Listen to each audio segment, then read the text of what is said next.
Dear children, ഇത് പാരലൈൻസ് സമാന്തര വരകൾ എന്ന പാഠഭാഗത്തിൽ നിന്ന് USS പരീക്ഷയ്ക്ക് മുന്നേ ചോദിച്ചൊരു ചോദ്യമാണ്. ചോദ്യത്തിൽ A B and C D are parallel, angle A B E equal to 120 degree, angle C D E equal to 140 degree, find angle F E G. അതായത് ഈ ആംഗിൾ കണ്ടെത്താൻ വേണ്ടിയിട്ടാണ് എഫ് ഇ ജി. എ ബിയും സി ഡിയും സമാന്തരമാണ്. Angle A B E equal to 120 degree, C D E equal to 140 degree, F E G കാണുക. അപ്പോൾ ഈ ചോദ്യത്തിന് ഉത്തരം കണ്ടെത്താൻ വേണ്ടി നമ്മൾ ശ്രമിക്കുമ്പോൾ കുറച്ചുകൂടി നമ്മൾ ഈ ചിത്രത്തിൽ മാത്രം ഇങ്ങനെ നോക്കി നിന്നാൽ നമുക്ക് ഉത്തരം കിട്ടില്ല. അപ്പോൾ നമ്മൾ ഈ തൽക്കാലം ചിലപ്പോൾ ചില വരകളൊക്കെ നീട്ടി വരയ്ക്കേണ്ടതായിട്ട് നോക്കൂ. നമുക്കിവിടെ എ ബി എന്ന വരയും സി ഡി എന്ന വരയും സമാന്തരമാണെന്നറിയാം. അതുകൊണ്ട് തന്നെ എ ബി എന്ന വര ഞാൻ കുറച്ചൊന്ന് എക്സ്റ്റെൻഡ് ചെയ്ത് വരയ്ക്കുകയാണ്. ഓക്കെ, അതുപോലെ സി ഡി എന്ന വരയും കുറച്ച് മുന്നോട്ട് നീട്ടി എക്സ്റ്റെൻഡ് ചെയ്ത് വരയ്ക്കുന്നു. ഇങ്ങനെ വരച്ചു കഴിഞ്ഞാൽ ഇവിടെ നമുക്കൊരു ആംഗിൾ കിട്ടും. അതുപോലെ ഇവിടെ ഒരു ആംഗിൾ കിട്ടും. രണ്ട് കോണുകൾ കിട്ടും. ഈ രണ്ട് കോണിൻ്റെ പ്രത്യേകത, ഈ കോണും ഈ കോണും ഇത് രണ്ടും ലീനിയർ പെയറാണ്. പെയർ അല്ലെങ്കിൽ രേഖീയ ജോഡിയാണ്.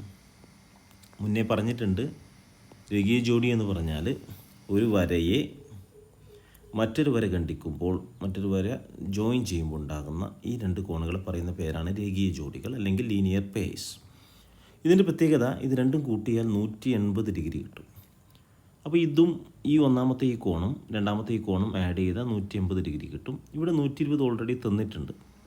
പിന്നെ നമുക്ക് ഇനി എത്ര ഉണ്ടാവുക? 60 ഡിഗ്രി. ഓക്കെ, അതുപോലെ തന്നെ അതേ പ്രോപ്പർട്ടി എടുത്ത് നോക്കുകയാണെങ്കിൽ ഇവിടെ 40 ഡിഗ്രി ഉണ്ടാവും. രണ്ടും കൂടി ആഡ് ചെയ്താൽ 180 കിട്ടണം. അപ്പോൾ ഇത് 60 ഡിഗ്രിയാണെന്ന് മനസ്സിലായി, ഇത് 40 ഡിഗ്രിയാണെന്ന് മനസ്സിലായി. ഇനി നമ്മൾ ഓർക്കേണ്ട വളരെ പ്രശസ്തമായ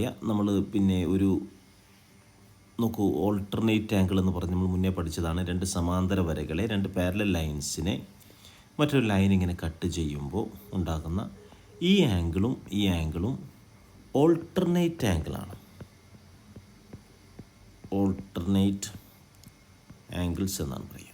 ഓൾട്ടർനേറ്റ് ആംഗിൾസ് എപ്പോഴും തുല്യമായിരിക്കും. അങ്ങനെയാകുമ്പോൾ ഈ ആംഗിളും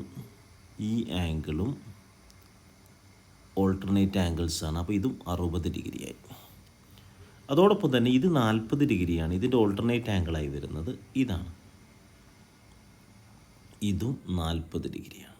ഓക്കെ, അപ്പോൾ നമുക്ക് ചെയ്തത് എ ബി എന്ന വര എക്സ്റ്റെൻഡ് ചെയ്ത് വരച്ചു. അതുപോലെ സി ഡി എന്ന വരയും അല്പം നീട്ടി എക്സ്റ്റെൻഡ് ചെയ്ത് വരച്ചു. നമുക്കിവിടെ രേഖീയ ജോഡി കിട്ടി. ഇത് 60 ഇത് 40 ഇത് 40 60. നമുക്കിവിടെ നമുക്കൊരു ത്രികോണം കാണാം, ഒരു ട്രയാങ്കിൾ കാണാം.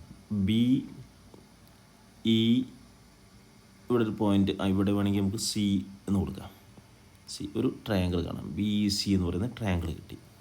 ഈ ട്രയാങ്കിൾ ഒരു ത്രികോണത്തിലെ ആകെ കോണളവ് 180 ഡിഗ്രിയാണ്. അപ്പോൾ ഇത് 60 കിട്ടി, ഇത് 40 ഡിഗ്രി കിട്ടി. അപ്പോൾ 60 40 60 + 40 100ആയി. ഇനി ബാക്കിയുള്ളത് 80ആണ്. അപ്പോൾ ഈ ആംഗിൾ എത്രയാണ്? 80 ഡിഗ്രിയാണ്. അതുപോലെ താഴത്ത് നോക്കുകയാണെങ്കിൽ 80 ഡിഗ്രിയാണ്. അല്ലെങ്കിൽ ഇത് 80 ഡിഗ്രി ആകുമ്പോൾ അതിൻ്റെ ഓപ്പോസിറ്റ് രണ്ട് ലൈൻ ഇങ്ങനെ ജോയിൻ ചെയ്യുമ്പോൾ ഈ ആംഗിളും ഈക്വൽ ആയിരിക്കും. ഓക്കെ, അപ്പോൾ ഇത് 80 ഡിഗ്രി എന്ന് കിട്ടിക്കഴിഞ്ഞ സ്ഥിതിക്ക് ഈ കോണും 80 ഡിഗ്രി ആയിരിക്കും.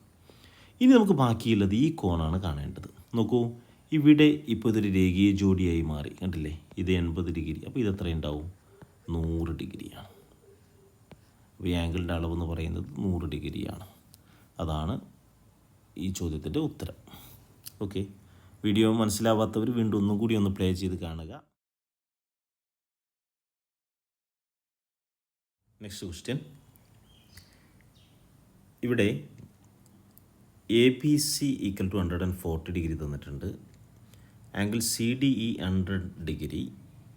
Find angle B C D. ഈ ആംഗിൾ കണ്ടെത്തണം. ഈ ചോദ്യത്തിൽ നമ്മൾ ചെയ്യാൻ പോകുന്നത് നേരത്തെ പറഞ്ഞ പോലെ ഒരു പുതിയ ലൈൻ ഇതിന് പാരലലായി വരയ്ക്കുകയാണ്. നോക്കൂ, ഈ ചോദ്യത്തിൽ തന്നിട്ടുണ്ട് A B parallel to D E എന്ന് തന്നിട്ടുണ്ട്. ഈ ലൈൻ ഡി ഇ ആണ്. അപ്പോൾ എ ബി എന്ന ലൈനും ഡി ഇ എന്ന ലൈനും പാരലലാണ് തന്നിട്ടുണ്ട്. നമ്മൾ ചെയ്യാൻ പോകുന്നത് ഇവിടെ താഴെ ഒരു ലൈൻ എക്സ്റ്റെൻഡ് ചെയ്ത് ഒരു വരയ്ക്കുകയാണ്, പുതിയ ലൈൻ വരയ്ക്കുകയാണ്. ഓക്കെ, നമുക്ക് വേണമെങ്കിൽ XY എന്ന് പേരും കൊടുക്കാം. ഓക്കെ, പുതിയ ലൈനിൻ്റെ പേര് XY ആണ്. ഇനി നോക്കൂ, ഈ AB എന്ന ലൈനിന് പാരലലായും കൊണ്ടാണ് നമ്മൾ XY എന്ന ലൈൻ വരച്ചിരിക്കുന്നത്. അങ്ങനെ വരയ്ക്കുമ്പോൾ രണ്ട് പാരലൽ ലൈൻസ് അതിനെ ക്രോസ് ചെയ്ത് ഇങ്ങനെ ലൈൻ വരയ്ക്കുമ്പോൾ നമുക്കറിയാം ഈ ആംഗിളും ഈ ആംഗിളിനെയും പറയുന്ന പേര് ആന്തര സഹകോണുകൾ എന്നാണ്. ആന്തര സഹകോണുകൾ അല്ലെങ്കിൽ കോ ഇൻറ്റീരിയർ ആംഗിൾസ് എന്ന് പറയും. Co interior angles. ഈ കോ ഇൻറ്റീരിയർ ആംഗിൾസിൻ്റെ പ്രത്യേകത രണ്ടും കൂടി ആഡ് ചെയ്താൽ 180 ഡിഗ്രി കിട്ടും. ഓക്കെ, അപ്പോൾ അതായത് ഇത് 140 ഡിഗ്രിയാണ്, ഇത് 40 ഡിഗ്രി വരും. കാരണം രണ്ടും കൂടി കൂട്ടിയാൽ 180 ഡിഗ്രി വരണം. 180 സപ്ലിമെൻ്ററി ആവണം. അപ്പോൾ ഇത് 40 ഡിഗ്രിയാണ്. ഓക്കെ, അതുപോലെ തന്നെ ഈ 100 ഡിഗ്രി ഇവിടെ ഇതും കോ ഇൻറ്റീരിയർ ആണ്. അപ്പോൾ ഇതും എത്ര വരും? ഇത് 80 ഡിഗ്രി വരും. കാരണം 100 ഇവിടെ ഓൾറെഡി ഉണ്ട്. അപ്പോൾ 80 ആണ്. അപ്പോൾ ഇത് 80 ആണ്, ഇത് 40 ആണ്. അപ്പോൾ നമ്മൾ നേരത്തെ പറഞ്ഞു ഒരു ലൈനിലെ മൊത്തം ആംഗിൾ എന്ന് പറയുന്നത് 180 ആണ്. ഓക്കെ, ഇവിടെ നോക്കൂ, ലൈനാണ്, മൊത്തം ആംഗിൾ 180 ആണ്. ഇവിടെ 40 ഉണ്ട്, 80 ഉണ്ട്, 120 ആയി. ഇനി കുറവുള്ളത് എത്രയാണ്? 180ൽ നിന്ന് 180 മൈനസ് 120 കുറയ്ക്കണം. അപ്പോൾ 60 ഡിഗ്രി. അപ്പോൾ ഈ ആംഗിൾ എത്രയുണ്ടാവുക? 60 ഡിഗ്രി. നമുക്ക് കാണേണ്ടത് ആംഗിൾ BCD ആണ്. നമുക്ക് പറയാം that is equal to 60 degree. Okay.